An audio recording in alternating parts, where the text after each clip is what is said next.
Hello friend, welcome back to my channel RWA की छोरी। हम लोग प्रैक्टिस सेट नंबर 5 पे स्टार्ट हो गए हैं। Practice set number 5 advance practice set number 5 में आ चुके हैं और आशा करती हूँ कि आपने सारे पिछले जो प्रैक्टिस सेट है उनका रिवीजन अच्छे से कर लिया होगा।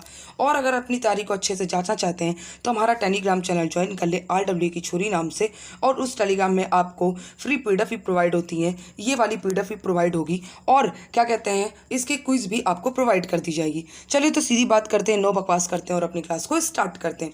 तो पहला क्वेश्चन क्या है? पहला क्वेश्चन है कि पारसी समुदाय कौन सा त्यौहार मनाते हैं? ये नवरोज त्यौहार मनाते हैं, जो कि एक ईरानी त्यौहार भी है। और मेहर नामक एक देवता की पूजा की जाती है। और मेहर नामक एक अन्य नाम कौन सा है? तो मेहर नाम का एक अन्य नाम कौन सा? चंद्रमा की भी पूजा, मतलब चंद्रमा को ही मेहर भी कहते हैं। तो चंद्रमा की पूजा इसमें की जाती है, चंद्रमा की पूजा इसमें की जाती है।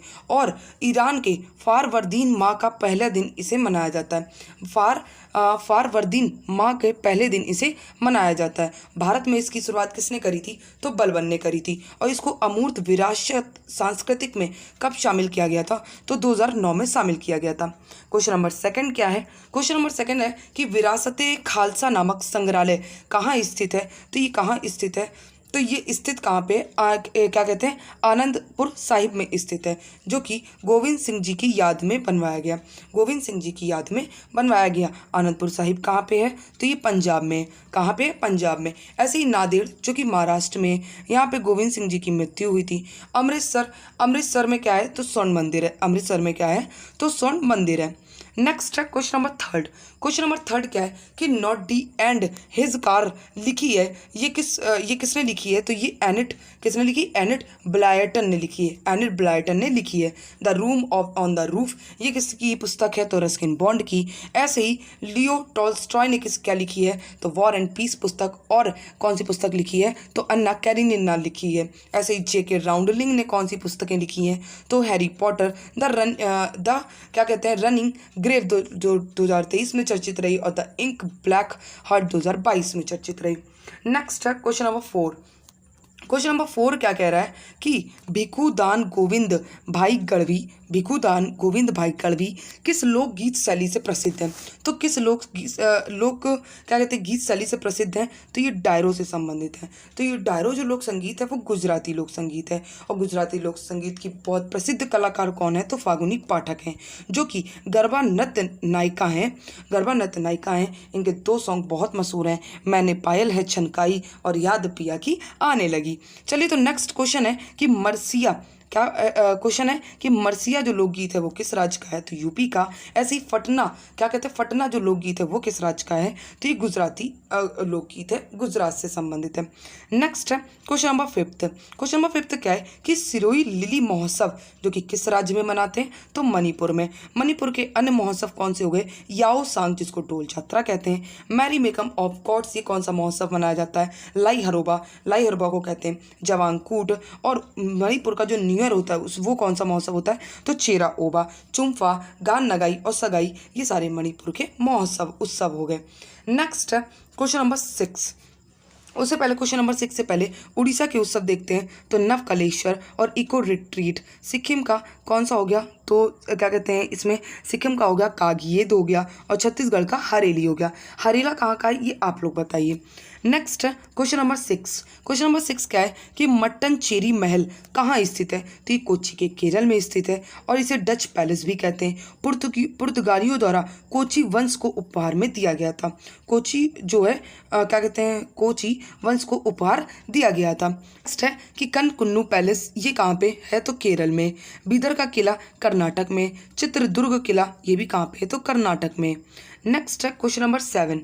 क्वेश्चन नंबर 7 क्या है कि चुन्नी गोस्वामी जिनके नाम पर भारतीय डाक विभाग द्वारा स्मारक डाक टिकट जारी किया गया था, और ये पेशेवर से खिलाड़ी थे। किसके खिलाड़ी थे? फुटबॉल के। प्रथम श्रेणी के क्रिकेटर थे। 1962 में एशियन गेम्स में गोल्ड जीता, और गोल्ड जीतने में ये वहाँ उस समय क्या थे? तो कैप्टन थे। इनकी बुक या ऑटोग्राफी कौन सी है? इनकी ऑटोग्राफी है कौन सी? तो खेलते खेलते। कौन सी है? खेलते खेलते।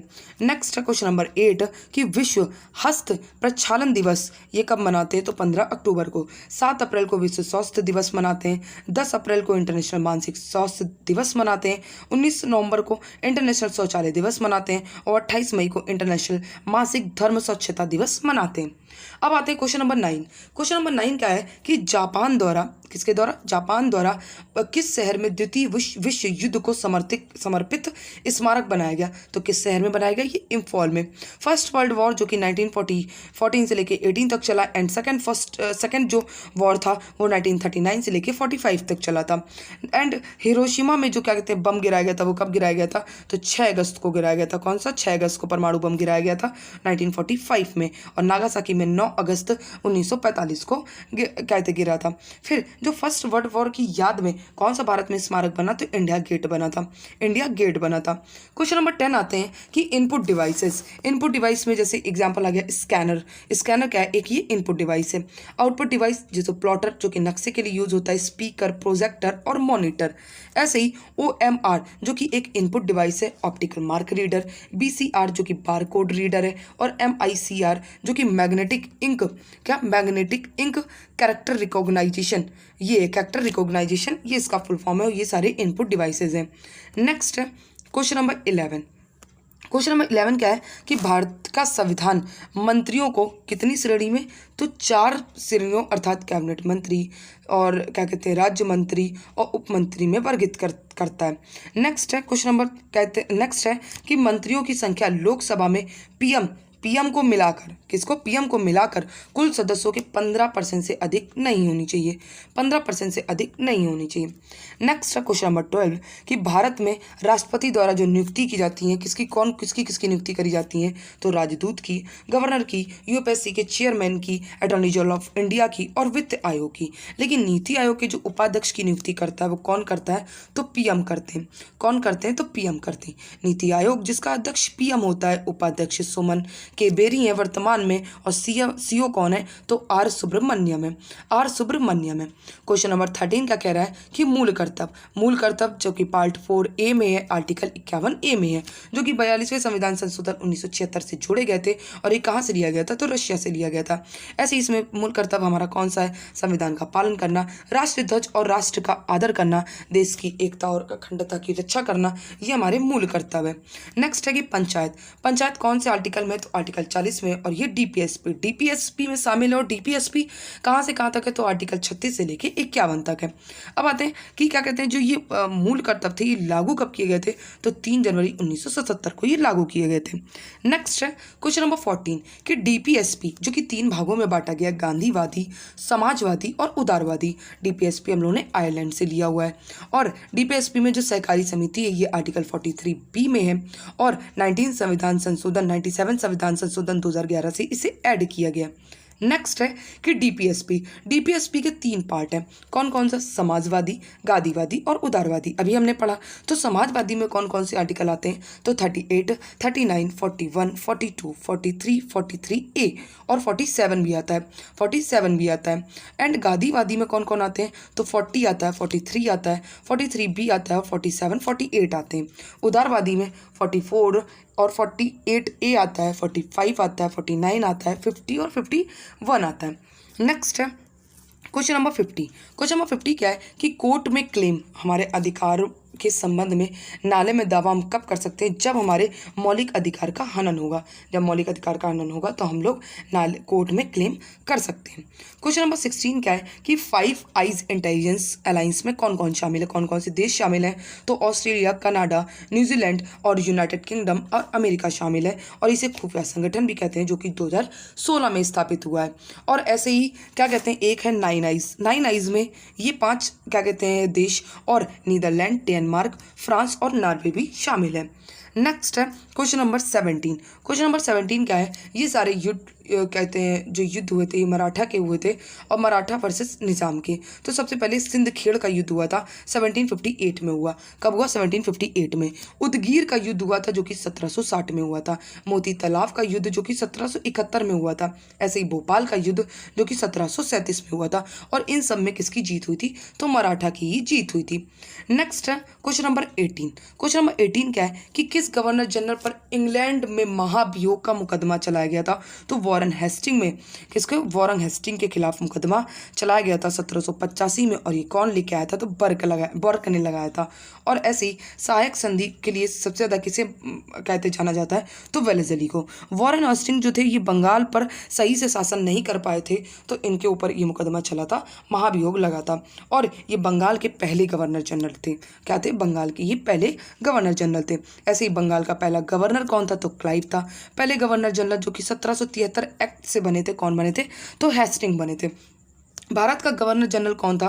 गवर्नर जनरल कौन बना था? तो बेंटिक बना था, 1833 में बना था। ऐसे ही भारत का वायसराय कौन बना? तो 1858 में ही कौन बने थे? तो कैनिंग बना था। कौन?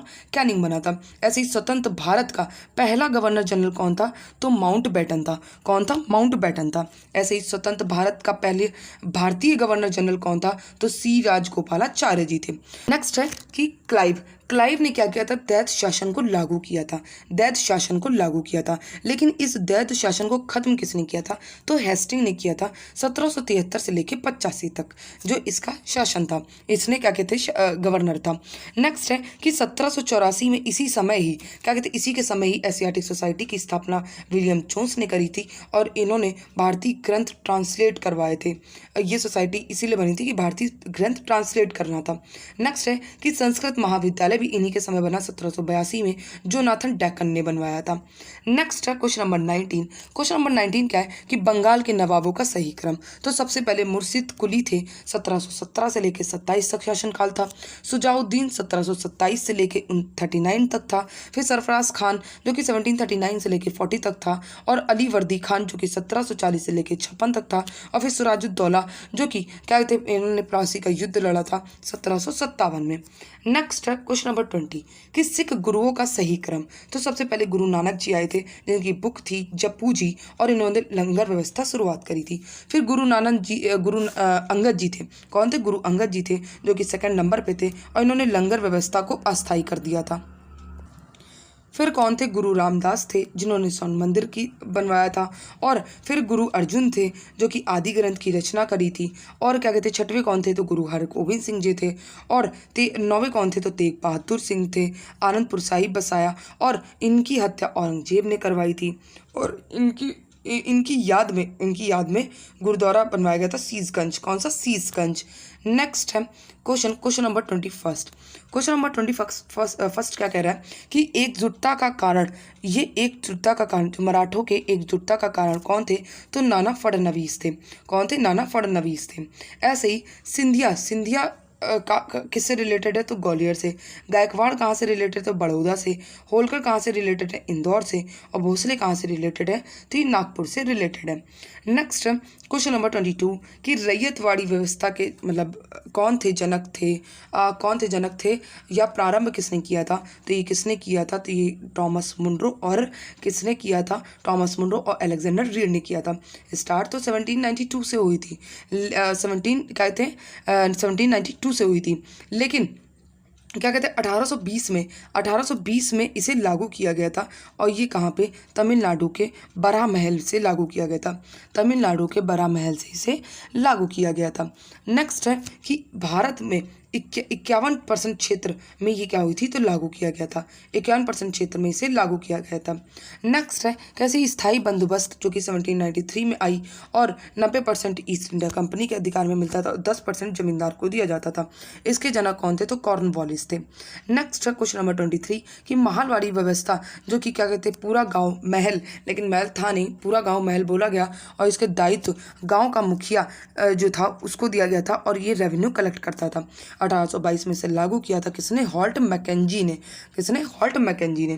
क्वेश्चन नंबर 24 आते हैं कि 1855 में जब संथाल विद्रोह हुआ तो उसका नेतृत्व किसने किया था? तो सिंधु कानू चांद भैरव ने इसका नेतृत्व किया था और ये लोग झारखंड की पहाड़ी में निवास करते थे और ईस्ट इंडिया कंपनी के खिलाफ ये लड़े थे। नेक्स्ट है कि भीलों का विद्रोह कहाँ पे हुआ था? मध्य प्रदेश और महाराष्ट्र और राजस्थान में। और भीलों का इसकी तरफ से नेतृत्व कर रहे थे गोविंद सिंह। ऐसे गोडो तथा खोड़ो विद्रोह जो कि उड़ीसा में हुआ 1836-37 में हुआ। वेलू थप्पी विद्रोह जो कि 1808 और 9 में हुआ। और ये केरल के कहाँ पे हुआ? तो कोर में हुआ था। कहाँ पे हुआ था? तो श्रावणकोर में हुआ था। ऐसे ही रामोशी विद्रोह जो कि जिसके नेता कौन थे? चित्तर सिंह थे, जो कि पश्चिमी घाट में हुआ था। कहाँ पे? पश्चिमी घाट में हुआ था। अब आते हैं क्वेश्चन नंबर 26 कि ऑस्ट्रेलिया महाद्वीप। ऑस्ट्रेलिया महाद्वीप जिसे प्यासी भूमि का देश कहते हैं, चारों ओर से जल से घिरा है। ओशेनिया भी कहते हैं, द्वीपीय महाद्वीप भी कहते हैं, महाद्वीपों का देश भी कहते हैं। टोरेंस जल डमरू किसके किसके मध्य है? तो ऑस्ट्रेलिया और न्यू गिनी के बीच में। इसमें कौन कौन से देश आते हैं? तो New Zealand, Fiji, Papua New Guinea, tonga, Palau आते हैं। और पूर्वी तट के साइड क्या है? तो ग्रेट डिवाइडिंग रेंज है। सबसे ऊंचा शिखर कौन सा है? तो कोशियुस्को है, कोशियुस्को है। ऐसे ही स्कैंडिनेवियन देश कौन से हैं? तो स्कैंडिनेवियन देश कौन कौन से हैं? तो डेनमार्क है, नॉर्वे है, और कौन है? स्वीडन है, और आइसलैंड है। आइसलैंड की राजधानी रेकजेविक है। यूरोप में उत्तरी सागर के नज़दीक देश हैं। यूरोप में उत्तरी सागर के नज़दीक देश हैं। नेक्स्ट है क्वेश्चन नंबर 29। क्वेश्चन नंबर 29 क्या है कि लैटिन अमेरिका में शामिल भाषा में प्रयोग कौन कौन से देश हैं? तो कौन कौन से? Mexico, West Indies, north America और साउथ अमेरिका है। नॉर्थ अमेरिका और साउथ अमेरिका है। क्वेश्चन नंबर 30 क्या है कि मानचित्र जो राजनीतिक मानचित्र होता है उसमें स्टेट, विलेज, सिटी, सीमा दर्शाते हैं। ऐसे भौतिक मानचित्र में माउंटेन्स, रिवर और लेक्स दर्शाते हैं। और थीमेटिक मानचित्र में रोड, पॉपुलेशन एंड क्लाइमेट दर्शाते हैं। और मानचित्र कला को क्या कहते हैं? तो कार्टोग्राफी कहते हैं। लाइन ऑन मैप जो मानचित्र में लाइन होती हैं, जो कलर्स होते हैं, तो जो ब्लू कलर्स होता है वो जल को दर्शाता है। ब्राउन कलर्स जो कि समुच्च ऊंचाइयों को दर्शाता है। लाल सड़कों को दर्शाता है। काला जो कि रेलवे लाइन को दर्शाता है। हरा किसे दर्शाता है? तो फॉरेस्ट को दर्शाता है। किसे? फॉरेस्ट को। और पीला किसे दर्शाता है? तो कृषि क्षेत्र को दर्शाता है। क्वेश्चन नंबर 31 क्या है कि रेपो रेट। रेपो रेट क्या होती है? जब अन्य बैंक भारतीय रिजर्व बैंक से धनराशि उधार लेते हैं तो इसे रेपो रेट कहते हैं। ऐसी आय समानता के लिए गिनी गुणांक बराबर शून्य होना चाहिए। गिनी गुणांक के बराबर शून्य होना चाहिए। नेक्स्ट है कि किसी देश के गिनी गुणांक के 1 के मान का अभिप्राय है उस देश की जनता में प्रत्येक आय पूर्णतः असमान है। नेक्स्ट है क्वेश्चन नंबर 32। क्वेश्चन नंबर 32 क्या है कि भारतीय रिजर्व बैंक ऑफ इंडिया की दर कम करने के फलस्वरूप बाजार की तरलता बढ़ जाती है। क्वेश्चन नंबर 35 क्या है कि निष्पादन बजट की अवधारणा ली गई है। तो कहाँ से ली गई है? यूएसए से ली गई है। 1949 में हुबर कमीशन सिफारिश के द्वारा लागू किया गया था। और ये किसके लिए? कृषि क्षेत्र के लिए। और भारत में 1969 में कब लागू गई? 1969 में प्रशासनिक आयोग की सिफारिश पर ये लागू हुआ था।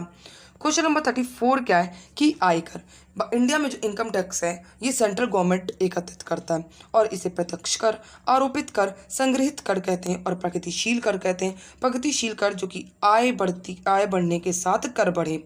नेक्स्ट है क्वेश्चन नंबर 35 कि चुंबक की चुंबकीय क्षेत्र रेखाएं सतत लूप बनाती हैं और चुंबकीय क्षेत्र रेखाएं एक दूसरे को नहीं काटती हैं। अधिक क्षेत्र रेखाएं की संख्या प्रबल चुंबकीय क्षेत्र प्रकट करती हैं। क्वेश्चन नंबर 36 क्या है कि ट्रांसफार्मर अन्योन प्रेरण के सिद्धांत पर कार्य करता है। उपयोग बड़ी दूरियों तक विद्युत ऊर्जा का वितरण करने के लिए क्या कहते हैं? ट्रांसफर का प्रयोग करते हैं। और एक होता है सेटअप जो कि बिजली बढ़ाने के लिए जब हम लोग स्टेप का प्रयोग करते हैं, और एक स्टेप डाउन होता है। नेक्स्ट है क्वेश्चन नंबर 37। क्वेश्चन नंबर 37 क्या है कि लॉ ऑफ रिफ्लेक्शन। आपतन कोण परावर्तन कोण के क्या होना चाहिए? बराबर होता है। आपतित किरण दर्पण के आपतन बिंदु पर अभिलंब तथा परिवर्तित किरण सभी एक तल में होते हैं। क्वेश्चन नंबर 38 क्या है? क्वेश्चन नंबर 38 क्या है कि आघात व धर्त्यता मतलब धातुओं को पीटने पर उनके पतला होने का गुण क्या कहलाता है? तो आघात वर्धकता कहलाता है। ऐसे ही धातु के पतले तार के रूप में खींच सकने की क्षमता तन्यता कहलाता है। कठोर सतह के टकरा कर आवाज़ उत्पन्न करने का गुण ये क्या कहलाता है? तो ध्वनिक कहलाता है। क्या कहलाता है? तो ध्वनिक कहलाता है। नेक्स्ट है क्वेश्चन नंबर 39 कि सोडियम के गुण धर्म क्या है? तो ये क्या है? चाकू को काटना, चाकू से आसानी से काटा जा सकता है सोडियम। पारा कमरे के ताप पर द्रव और चांदी जो होता है वो विद्युत का अच्छा सुचालक होता है। और जो लेड होता है वो ऊष्मा का कुचालक होता है। किसका? ऊष्मा का कुचालक होता है। अब आते हैं क्वेश्चन नंबर 40। क्वेश्चन नंबर 40 क्या है कि क्या कहते हैं आरएनए का कार्य क्या है। तो पहले तो इसका फुल फॉर्म क्या है, राइबोन्यूक्लिक एसिड है। और आर का मतलब होता है राइबोसोनल, टी का मतलब होता है ट्रांसफर, एम का मतलब होता है मैसेंजर, और आरएनए का कार्य होता है प्रोटीन संश्लेषण करना। टीआरएनए का काम अमीनो अम्ल का वाहक होना, और एमआरएनए का प्रयोग जो होता है वो डीएनए से प्राप्त आनुवांशिक सूचना का वाहक है। और डीएनए क्या है, ये गुणसूत्र का घटक है। और ये हिस्टोन प्रोटीन से जुड़े होते हैं। किससे? हिस्टोन प्रोटीन से ये जुड़े होते हैं। नेक्स्ट है क्वेश्चन नंबर 41 कि मानव तंत्र में जो पाचक एंजाइम्स होती हैं वो कौन कौन सी होती है। ट्रिप्सिन एंड पेप्सिन जो कि प्रोटीन का पाचक करती हैं, और टाइनिन कार्ब का। ऐसी जो ग्रेस्टीन होती है वो एक हार्मोन्स हो जाए जो कि पाचन तंत्र से रिलीज होता है, पाचन तंत्र से ये रिलीज होता है। क्वेश्चन नंबर 42 है कि जीवों में सॉस के लेने एवं छोड़ने के संदर्भ में मछलियों की सॉस दर क्या कहते हैं, स्थलीय जीवों की तुलना में अधिक होती है। एक वयस्क व्यक्ति 15 से 18 बार प्रति मिनट सांस लेता है। मानव में उच्च वसित वायु में 16.4% ऑक्सीजन और 4.4% CO2 पाई जाती है। क्वेश्चन नंबर 43 क्या है कि ऑस्ट्रेलिया क्या कह रहा है कि ऑस्ट्रेलिया के किस शहर में दुनिया का सबसे ऊंचा राम मंदिर बन रहा है। तो ये पर्थ में बन रहा है, जो कि पर्थ स्वान नदी के किनारे, और क्या कहते हैं 721 फुट का बन रहा है। ट्रस्ट के कौन है, तो श्री राम वैदिक ट्रस्ट है। अध्यक्ष कौन है, तो डॉक्टर दिलावेर सिंह है। और पर्थ एक क्रिकेट मैदान भी है जो कि वाघा जिसे कहते हैं दुनिया का सबसे तेज पिच है। और सिडनी कौन सी नदी के किनारे, तो ये डार्लिंग नदी के किनारे। क्वेश्चन अब आते हैं कि ब्रिस्बेन जो कि ब्रिस्बेन में क्या होगा, तो 2032 का ओलंपिक होगा, 2032 का ये ओलंपिक होगा। क्वेश्चन नंबर 44 कि गोल्डन टाइगर को कहाँ देखा गया है। तो ये काजीरंगा नेशनल पार्क में देखा गया है, जो कि कौन सी जनजाति से बिलोंग करता है, ये वाइपेड जीन से बिलोंग करता है। ऐसे ही टाइगर रिजर्व जो कि टाइगर रिजर्व कितने हैं, 53 हैं, जो कि 53वां कौन सा है, तो रानीपुर नेशनल पार्क है। रानीपुर कहते हैं टाइगर रिजर्व है, सॉरी रानीपुर क्या कहते हैं, टाइगर रिजर्व है। सबसे बड़ा टाइगर रिजर्व कौन सा है, तो नागर अर्जुन टाइगर रिजर्व जो कि आंध्र प्रदेश में। और छोटा टाइगर रिजर्व कौन सा है, तो बोर है, जो कि महाराष्ट्र में। ऐसे ही बांदीपुर क्या कहते हैं नेशनल पार्क कहाँ पे है, तो बांदीपुर नेशनल पार्क कहाँ पे है, तो ये कहाँ पे है, ये कर्नाटक में। और रानी कहते हैं ये रानी नेशनल पार्क कहाँ पे है, तो क्या कहते हैं ये यूपी में है। और जिम कॉर्बेट नेशनल पार्क कहाँ पे है, तो ये उत्तराखंड में। ये कहाँ पे है, तो ये उत्तराखंड में है। नेक्स्ट है क्वेश्चन नंबर 45। क्वेश्चन नंबर 45 क्या है कि 77वां संतोष फुटबॉल ट्रॉफी जो कि 1941 में स्टार्ट हुई थी, सर्वाधिक बार बंगाल जीता। बंगाल 32 बार जीत चुका है। और अब 2024 में आर्मी जीती है। उप विजेता कौन था, गोवा था। आर्मी 1 गोल कर पाई, गोवा 1 भी गोल नहीं कर पाया। क्वेश्चन नंबर 46 क्या है कि राष्ट्रपति द्रौपदी मुर्मू किस देश के राष्ट्रीय दिवस समारोह में मुख्य अतिथि रूप में शामिल हुई हैं। तो ये कहाँ शामिल हुई है, मॉरिशस में शामिल हुई है। ऐसे ही अल्लेगा द्वीप पर हवाई पट्टी का उद्घाटन नरेंद्र मोदी और मॉरिशस के पीएम प्रविंद जगन्नाथ इसमें शामिल थे जब उद्घाटन किया गया। अब आता है क्वेश्चन नंबर 47 कि धूम्रपान निषेध दिवस कब मनाया गया, तो 13 मार्च को। 26 जून को हम लोग इंटरनेशनल नशा मुक्ति दिवस मनाते हैं। 31 मई को हम लोग इंटरनेशनल तंबाकू निषेध दिवस मनाते हैं। और 4 मई को इंटरनेशनल अग्नि शमन दिवस मनाते हैं। और 18 मई को हम लोग इंटरनेशनल एड वैक्सीन दिवस मनाते हैं। 30 अप्रैल को आयुष्मान भारत दिवस मनाते हैं। और 11 मार्च को हम लोग किडनी डे मनाते हैं। 18 मार्च को हम लोग आयुध निर्माण दिवस मनाते हैं। क्वेश्चन नंबर 48 क्या है कि हाल ही में गोरसम कोरा महोत्सव ये महोत्सव वो है जो कि भारत और भूटान की दोस्ती का स्थायी प्रतीक है, जो कि आयोजन अरुणाचल प्रदेश में किया गया है। 4 दिन मनाते हैं, कौन, बौद्ध भिक्षु मनाते हैं। अरुणाचल के और भी कुछ उत्सव महोत्सव देख लेते हैं, तो कौन कौन से हो गए, लोसर, सोलोंग, ड्री और क्या कहते हैं, चलो लोक हो गया। कौन सा, चलो लोक हो गया।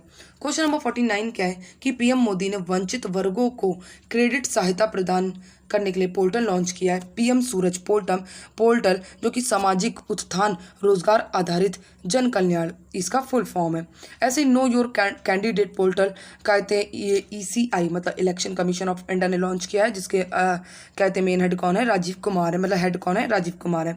साथ ही पोर्टल किसने लॉन्च किया, तो विज्ञान प्रौद्योगिकी इंजीनियरिंग के लिए ने लॉन्च किया है। और लड़कियों को प्रोत्साहन के लिए लॉन्च किया गया है। और कहते हैं लॉन्च किसने किया, तो अजय कुमार सूद ने किया है। अनुबंधनी पोर्टल जो कि केंद्र सरकार ने लॉन्च किया है, बहुभाषावाद को बढ़ावा देने के लिए लॉन्च किया है। नेक्स्ट है क्वेश्चन नंबर 50 कि यश बैंक जो कि पेरिस ओलंपिक के लिए भारतीय ओलंपिक संघ के साथ साझेदारी करेगा। कौन? यश बैंक। क्लास अच्छी लगी हो तो क्लास को लाइक एंड सब्सक्राइब हम जरूर कर दीजिएगा, और किसी को इस क्लास की पीडीएफ चाहिए तो हमारा टेलीग्राम चैनल जरूर ज्वाइन करें। Thank you so much to all of you.